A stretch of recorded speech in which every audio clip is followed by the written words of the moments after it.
নমস্কার, আমার গল্প কথা আপনাদের স্বাগত জানাই। আমরা সন্ধ্যাবেলাতে 4 জন মিলে বেরিয়ে পড়েছিলাম রথ দেখবো বলে। তারপরে বেরিয়ে আমাদের মানিকপাড়া ঢালে উঠে দেখছি রথ এখনও পৌঁছয়নি কলেজের মাঠে, তাই আস্তে আস্তেই যাচ্ছিলাম রথের সাথে সাথে।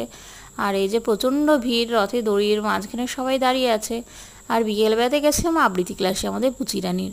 ওখানে পৌঁছে দেখি প্রচণ্ড হারে বৃষ্টি হচ্ছে, ভাবলাম হয়তো আজ রথ দেখতে যেতেই পারবো না। আর আমার প্রচণ্ড ইচ্ছে ছিল এবছরে বাড়িতে একটা রথ বানাবো ছোট্ট পাড়া, কিন্তু সবাই তো বাড়িতে বানায় বাচ্চাদের নিয়ে, খুব মজা করে। কিন্তু আমার এই বছর প্রচণ্ড একটু অসুস্থ হয়ে পড়েছিলাম, আর প্রচণ্ড এই 3-4 দিন ধরে প্রচণ্ড মাথা যন্ত্রণা করছে, সেই জন্য আর এবছর আর বানাতে পারি। নেক্সট বছর নিশ্চয়ই চেষ্টা করব বাড়িতে বানানোর ছেলে মেয়েদের নিয়ে।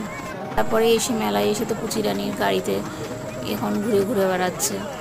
আর ও বলছিল ড্রাগন ট্রেনে চড়বো, কিন্তু ড্রাগন ট্রেন তো ও হয়তো হাতটা ছেড়ে উঠে পড়বে, সেই ভয়ে এই ছোট্ট গাড়িগুলোতে বসিয়ে দিলাম। খুব এনজয় করছি কিন্তু মেলাতে এসেও। তার মধ্যে বৃষ্টি হয়েছে, প্রচণ্ড কাদা মেলার মধ্যে, আর আমার তো ভালোই লাগছিল না।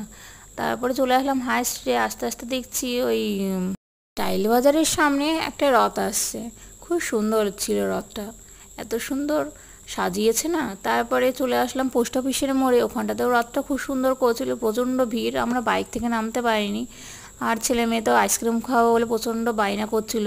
ওই মেলাতে কলেজের মাঠে খাওয়াতে পারিনি, ওখানে প্রচণ্ড কাদা, বসতে অসুবিধা হচ্ছিল। চলে এসেছিলাম এই সিটি সেন্টারে। আর এসেই তো চাই কোন ওর, আমি কোন ছাড়া কোনো কিছুই খাবো না, বায়না ওর।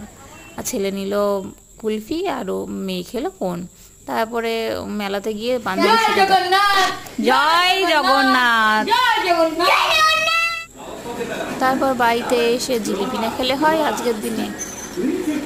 প্রথমে বলছিল ভালো লাগছিল না, কিন্তু খেয়েই চলেছে, ওর ভালো লাগছে না তাও খেয়ে চলেছে। সবাই বলো জয় জগন্নাথ। আজকের ভিডিওটা এই পর্যন্ত, কথা হচ্ছে নেক্সট একটা ভিডিও।